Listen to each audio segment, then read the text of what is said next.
Okay, let's go through the very brief Backlash card happening on Saturday afternoon. So we will go through the matches here. Let's start with Solo Sikoa and Tama Tonga, the MFT, taking on Randy Orton and Kevin Owens. I think this is a very important win for the Bloodline to establish, and I see en français Kevin Owens taking the fall in this. And whether it's Solo or you give a big win to Tama Tonga, I see the heels prevailing here, and these four continuing coming out of this. I think it's incredibly difficult to give this group the branding of the Bloodline without a Roman Reigns. Not only that, they're having Paul Heyman come out and basically say that this is a more violent and unpredictable and extreme version of the Bloodline. And that's a very, very hard sell, again, when you don't have, somebody on the star power of a Roman Reigns attached to it. So there's no doubt in my mind they have to give this win to them to make them look strong. Not only that, they have to book them strong. They have to book Tama Tonga to look like somebody who's a lot more dominant than I think we've seen him through his New Japan Pro Wrestling run. And can he pull that off as a performer? Can he feel like whatever MFT is supposed to stand for? Mon frere Tama. Yeah, sure.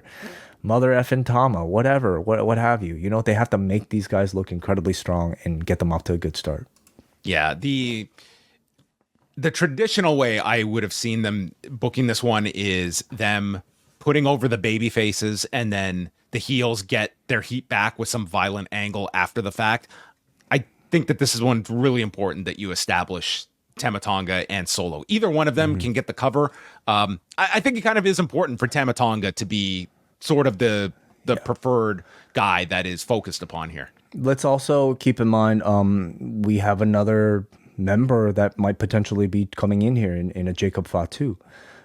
Could this be and another pay-per-view in 3 weeks as well? So I mean, a lot of these programs. I'm not saying we're going to see a retread of these 5 matches, but you could certainly see these programs extending, especially ones here that are just getting started. Yeah.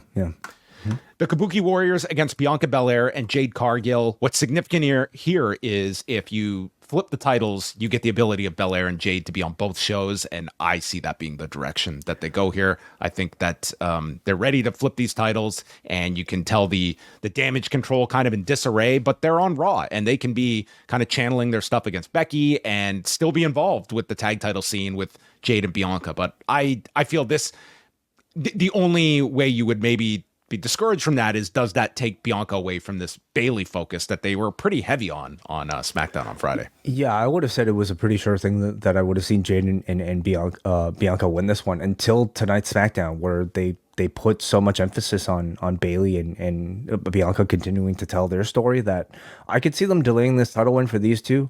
I think eventually they win it, but I mean, maybe they'll give them a bit of a chase and somehow, give us Bianca versus Bayley first for next month's pay-per-view before we get this title match. I mean, I could see that being a possibility, or I could see them strictly just winning it, holding on to these championships while Bianca takes, a month off from defending it so that she can go after Bayley anyway.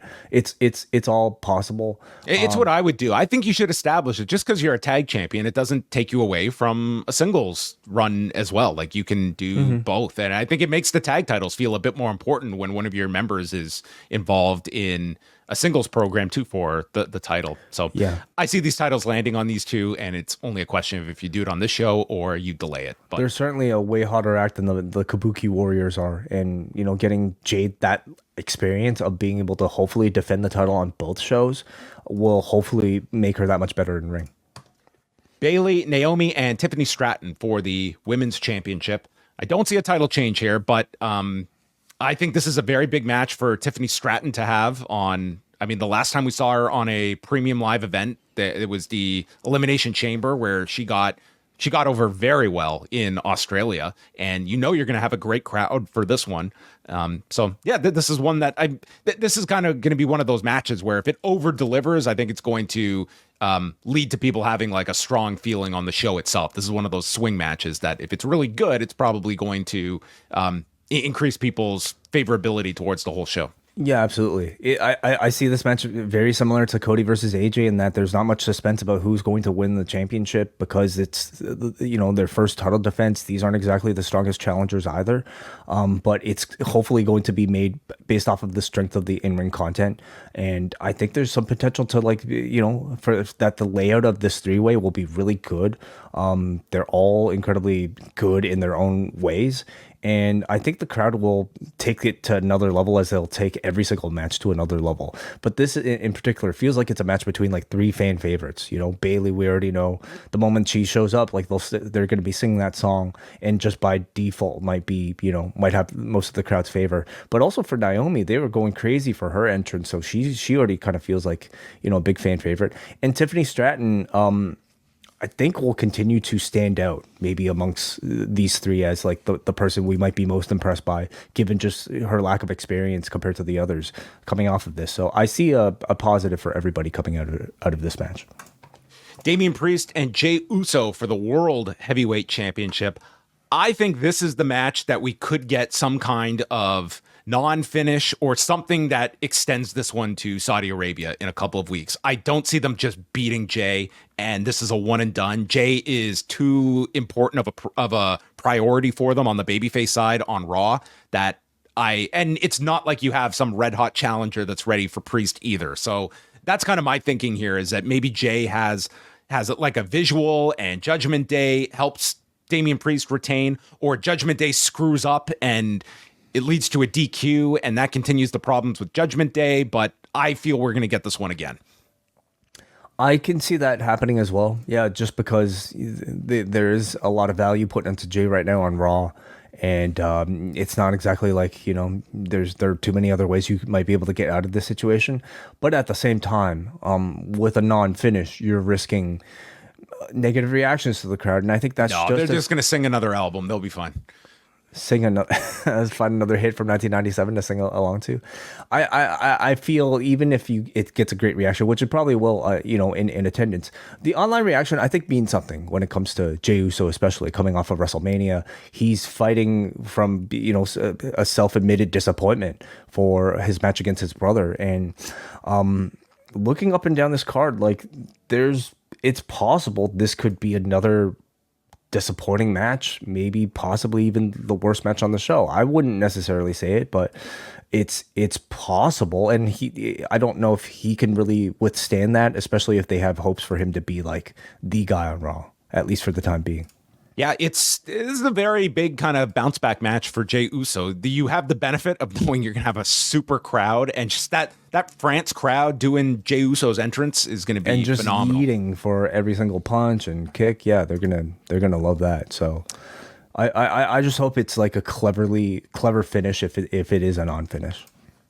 And then we get to Cody Rhodes and AJ Styles. As I look at this, it certainly would not surprise me if they just throw something in there as well. And we could get some kind of extended talking segment as well. There's the reports of John Cena being spotted in France. So you could have some segment in between there that's almost like your, in place of a sixth match. But Cody and AJ, I could see this one going like 30 minutes or so. And I think this has every expectation to be the match of the show. I really don't care about it being a foregone conclusion. I don't think you have to overthink things, but I expect this to be an outstanding match, and AJ getting a chance to do a really long extended main event that he doesn't often these days get the chance to do, being on just the limitations of television, and especially on SmackDown, where you've got like, a 12 minutes and you got a commercial break in there. But I'm really looking forward to this match.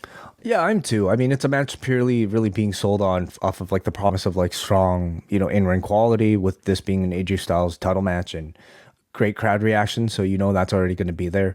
I think there are pretty good expectations for it, or as high as expectations as we currently have for like big AJ Styles matches on WWE TV. This is also an AJ Styles that at this point is like a Super Saiyan AJ Styles, where he's gotten into the biggest shape I've ever seen AJ Styles. And how will that affect his mobility? I'm guessing not too much, like he's still really the same guy. Did you see the video where they put up of his training regimen? I saw the Still the shot. thumbnail for it, and I could only imagine what was contained in that video. Well, it was actually a really good video. Like it felt like very like almost sports like in that like they visited him in his home, and Man, they've been sending the crew out to his house every month.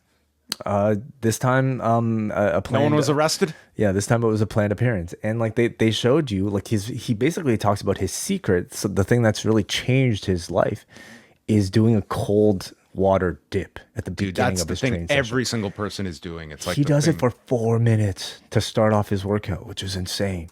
But he's gone. You ever try that stuff? I mean, I've taken cold dips, but like not for 4 minutes. And so we're talking about cold dip AJ Styles here. What's he gonna look like against Cody Rhodes? You know, that's a big X factor I think heading into this match. Okay, well, that's Backlash. Yeah, I'm really glad this show's taking place in France. If this was like, no offense, like just pick a city. This was in Hartford. I don't know if this one would have like the appeal If to France it, but wants a better card next time, they might want to quiet down, okay? Like not give such great reactions because they know that they could depend on this even with not a very spectacular card. So that goes down at 1 Eastern. So we should be up right around 4. As soon as the main event is over, you can flip on over to youtube.com/postwrestling, and we will take calls on the Backlash review.